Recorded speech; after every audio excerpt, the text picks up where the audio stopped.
ऐसा है कि कांग्रेस ने 2 दिन पहले 20 क्विंटल 2800 रुपये कहा। अब घोषणा पत्र देख के उसको बदल दिया। तो कांग्रेस ने पहले घोषणा पत्र जो जन घोषणा पत्र जारी किया था और अभी का जो जन घोषणा पत्र है, दोनों की कोई भी विश्वसनीयता नहीं है, कोई भी विश्वसनीयता नहीं है। आप किसी भी बिंदु को पढ़ लें। मान लो उन्होंने पीजी तक फ्री इलाज की बात कही, पीजी तक मुफ्त शिक्षा की बात कही। ये बताइए, पिछले बार 12वीं तक की मुफ्त शिक्षा देंगे बोले थे, उसका क्या हुआ? ये बताइए आप, वो 17 लाख मकान देंगे बोले थे, तो 5 साल में, पिछले 5 साल में कितने प्रधानमंत्री आवास उन्होंने वापस लौटाए?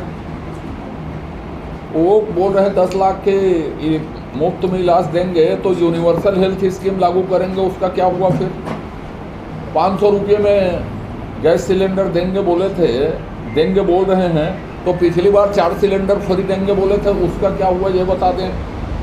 तो ऐसा रीपा 700 रीपा बनाएंगे, तो 200 फूड पार्क बनाएंगे बोले थे, राहुल गांधी जी ने अपने मन से घोषणा की थी। तो इसका क्या होगा? स्व सहायता समूह का कर्जा माफ करेंगे बोल रहे हैं, तो पिछली बार भी उन्होंने लिखा था स्व सहायता समूह का कर्जा माफ करेंगे करके। तो 2 कर्जा माफ करेंगे क्या? पिछली बार का और इस बार का, और 1 कर्जा खा जाएंगे? क्योंकि भ्रष्टाचार करने में तो कांग्रेस माहिर है। तो उसके कौन सी बात में आज छत्तीसगढ़ की जनता विश्वास करेगी, ये बताइए ना। कोई भी विषय, जातिगत जनगणना करवाएंगे, तो क्वांटिफाइबल डाटा आयोग जो उन्होंने बनाया था ओबीसी की गणना के लिए, तो उसका तो डाटा सार्वजनिक आज तक नहीं की। क्या फायदा हुआ उससे छत्तीसगढ़ को? बंदूक की नोक में उसका रिपोर्ट जारी करवाए विधानसभा में बात करने के लिए। तो ये जातिगत जनगणना करा के क्या करेंगे, उनको बताना चाहिए। बिहार सरकार ने जातिगत जनगणना कराई, 1 रुपये की योजना किसी के लिए लागू की क्या?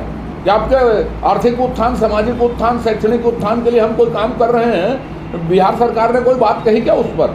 कांग्रेस को यह बताना चाहिए कि वो क्या करेगी, जातिगत जनगणना का उपयोग क्या है, और उनको स्पष्ट करना चाहिए कि हम ये काम करेंगे। पर ये सब ऐसे ही बातें, कर्ज माफी की जो बात कही है उन्होंने, पिछले बार भी कर्ज माफी कही थी, उसको सीधा लिखना चाहिए, कहना चाहिए कि दीर्घकालिक, मध्यमकालीन और अल्पकालीन के दोनों ऋण सरकारी बैंकों के, सहकारी बैंकों के माफ करेंगे, या पिछली बार का भी माफ करेंगे पूरा ऋण। तो कुल मिला के जो घोषणा पत्र आया है ना, वो कागज की पोंगली है। ये जो समझ रहा हूं ना। एक भी बात बता दे कांग्रेस से, उसके पास 5 साल अवसर था तो क्यों नहीं किया उन्होंने? प्रधानमंत्री आवास क्यों नहीं बने? कोई भरोसा नहीं है। और ये पहली सरकार है जो 5 साल की उपलब्धियों पर बात नहीं कर रही। 5 साल क्या काम किया उनने? उस पर वोट मांग नहीं रही, झूठ बोल के फिर वोट मांगना चाहती।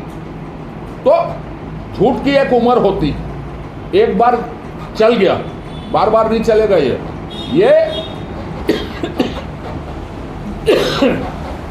ये स्थापित हो चुका है कि सट्टा में, जुआ में, रेती चोरी में, कोयला वसूली में नाल वसूलने वाली सरकार है। ये जन कल्याणकारी सरकार नहीं है। नाल वसूली करने वाली सरकार से छत्तीसगढ़ की जनता त्रस्त हो चुकी है, इसको हटाना चाहती है। ये भूपेश बघेल जी हिट विकेट हो चुके हैं, आउट। उनके ऊपर एक नाल लगाने वाले, वसूलने वाले का ठप्पा लग गया है। जेल में, बेल में, बाकी फरार है, कुछ कतार में।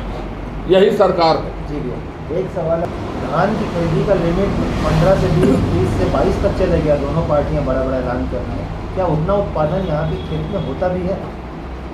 मैं तो अभी इसका उत्तर दिया था थोड़ी देर पहले।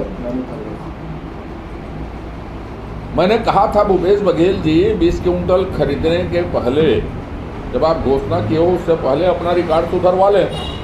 20 क्विंटल पैदा नहीं होता, ये आपका कृषि उत्पादन आयोग तो बोल रहा है, उसको सुधरवा लें, फिर आप 40 क्विंटल खरीदें, हमको कोई आपत्ति नहीं। आप बोल कुछ रहे हैं, आपकी सरकार दिखा कुछ रही है, दोहरा मापदंड नहीं चलेगा। अब तो ऐसा ही मुकाबला हो रहा है। मुकाबले ये तो 21 क्विंटल बीजेपी भी कह रही, तो इतना भी तो उत्पादन नहीं होता है। जिस जगह में आप बैठ के मुझसे प्रश्न कर रहे हैं ना, वहाँ 21 क्विंटल से ज़्यादा उत्पादन होता है। तो कुछ क्षेत्रीय लोगों को ही लाभ मिलेगा। इसलिए मैं कह रहा हूँ कि लघु सीमांत कृषक हैं, इन लोगों को भाजपा की घोषणा से फायदा होगा। बड़े किसानों को कम फायदा होगा और धमतरी जिले में तो सबसे ज़्यादा फायदा होगा। इसलिए हम अपनी देखें तो धमतरी जिले में 21 क्विंटल से ज़्यादा धान होता है पर एकड़।